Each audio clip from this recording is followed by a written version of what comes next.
Pakistani music की दुनिया में एक ऐसा नाम जो न सिर्फ बरसगीर बल्कि दुनिया भर में मकबूल हुआ, नाजिया हसन। लेकिन क्या आप जानते हैं कि उनके सबसे मशहूर गाने डिस्को दीवाने पर पाकिस्तान में एक वक्त पाबंदी लग गई थी?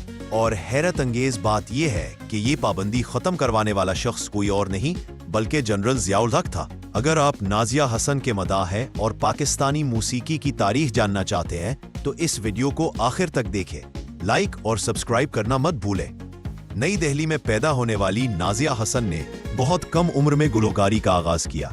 उनकी आवाज में ऐसी मिठास और मासूमियत थी कि 15 साल की उम्र में ही उन्होंने भारतीय फिल्म कुर्बानी के लिए गाना आप जैसा कोई मेरी जिंदगी में आए गाया।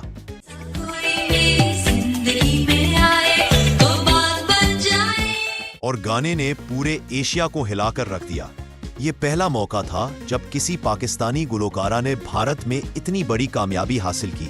इसी गाने की मकबूलियत के बाद नाजिया हसन और उनके भाई ज़ोहेब हसन ने मौसीकी का बाकायदा आगाज किया और 1981 में उन्होंने रिलीज किया एक ऐसा एल्बम जो आज भी पाकिस्तानी म्यूजिक इंडस्ट्री की पहचान है, डिस्को दीवाने।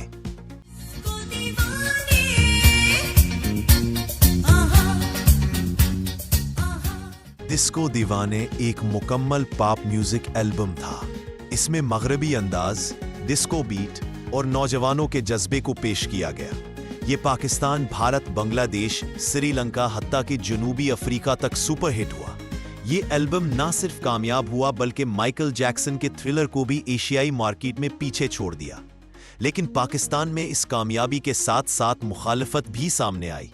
ये वो दौर था जब पाकिस्तान पर जनरल ज़ियाउल हक की हुकूमत थी, एक सख्त गिर इस्लामी हुकूमत। रियासत की तरफ से गैर इस्लामी करार देकर डिस्को दीवाने को रेडियो और टीवी पर नशर होने से रोक दिया गया। यहाँ एक दिलचस्प मोड़ आता है। कहा जाता है कि जनरल ज़ियाउल हक की बेटी ज़ोहरा ज़िया नाजिया हसन की बड़ी मदाह थी। जब नाजिया का गाना रेडियो पर बंद हुआ तो ज़ोहरा ने अपने वालिद से कहा, अब्बू आपने मेरा पसंदीदा गाना बंद करवा दिया। नाजिया तो बहुत अच्छी है। ये बात जनरल ज़ियाउल हक के दिल को लगी। उन्होंने खुद इस वक्त के मुतल्लिका हुक्काम को हुक्म दिया कि नाजिया हसन और उनके गाने को नरम दिली से देखा जाए। यही वजह है कि कुछ ही अरसे बाद नाजिया के गाने दोबारा रेडियो और पीटीवी पर नशर होने लगे। यानी जिस हुकूमत ने इब्तिदा में नाजिया पर पाबंदी लगाई, उसी हुकूमत ने उस पाबंदी को हटाया भी। नाजिया हसन सिर्फ एक गुलकारा नहीं थी बल्कि एक तालीम याफ्ता, बाअखलाक और शरीफ तबा खातून थी।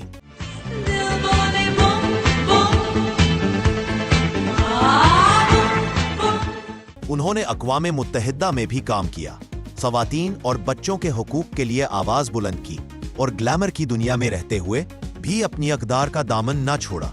जनरल ज़िया जैसे सख्त गिर हुक्मरान को भी नाजिया की शराफत और अखलाक ने मुतासिर किया, जिसकी वजह से उन पर किसी किस्म का मजहबी या सियासी दबाव कायम न रह सका।